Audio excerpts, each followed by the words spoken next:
On a aussi, la même chose dans Illustrator. Alors dans Illustrator, on va faire des images vectorielles, donc on va faire des petites illustrations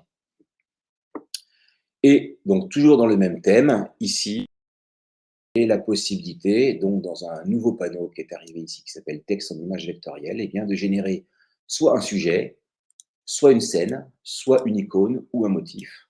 Donc je vais commencer par le sujet. Donc le sujet, bah, c'est toujours la même histoire. Donc c'est à partir d'un prompt. Donc là, pour l'instant, c'est très simple ici. Et eh bien, je vais tout simplement venir coller mon prompt ici et je vais pouvoir venir générer. Alors, l'idée est là, bien sûr, ça va me faire un dessin vectoriel, donc une petite illustration de ce flacon de parfum.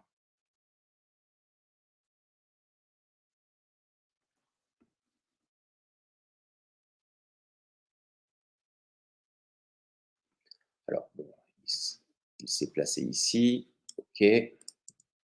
Donc voilà l'histoire. J'ai donc trois exemples. Pourquoi pas celui-ci.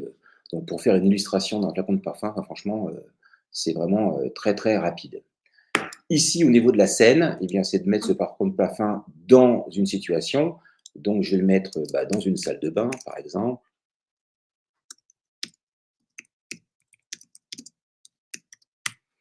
Voilà.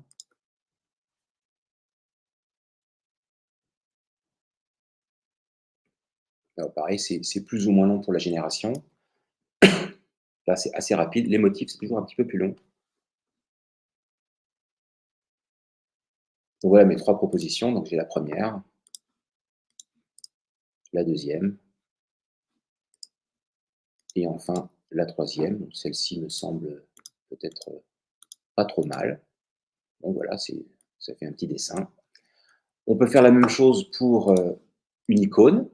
Alors pour faire des icônes pour son site internet, pour faire tout ce qu'on peut imaginer comme icône. Donc il suffit de passer sur icône ici.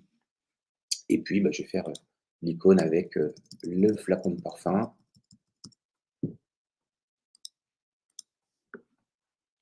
Alors après, ça se travaille avec les outils, hein. On peut le rendre tout noir, on peut imaginer de changer les couleurs, bien évidemment, de le simplifier, puisqu'ici, tout est modifiable, bien évidemment.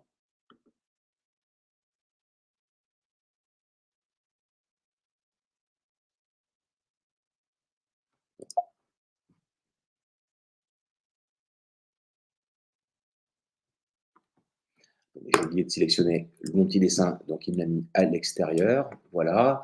Dans le menu fenêtre, si je vais regarder un petit peu ce qui se passe, par exemple au niveau des calques, vous voyez que il a absolument tout généré, donc tout est vraiment modifiable, tout est fait dans un temps vraiment record.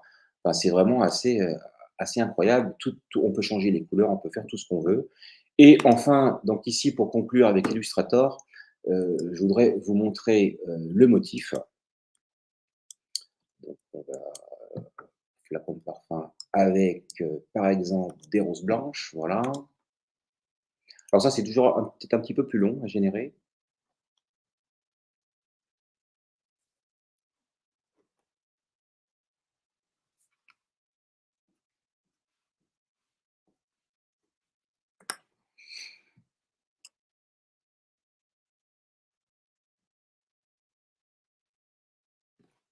D'accord, alors j'ai fait une bêtise puisque je n'ai pas sélectionné le motif. Ici, bien sûr, ça me paraissait c'est un peu rapide.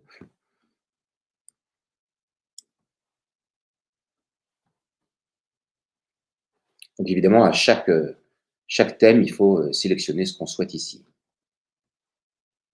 Donc il est en train de se fabriquer.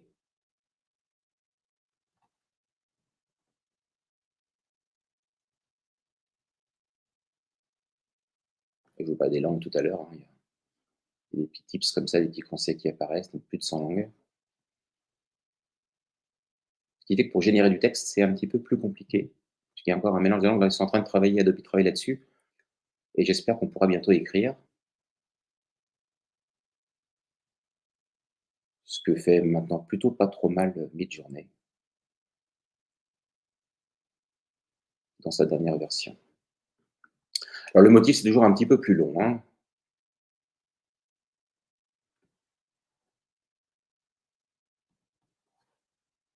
On voit que celui-ci est fait quasiment. Voilà, donc j'ai, le motif qui a été fait, donc toujours pareil, hein, 3 propositions, voilà.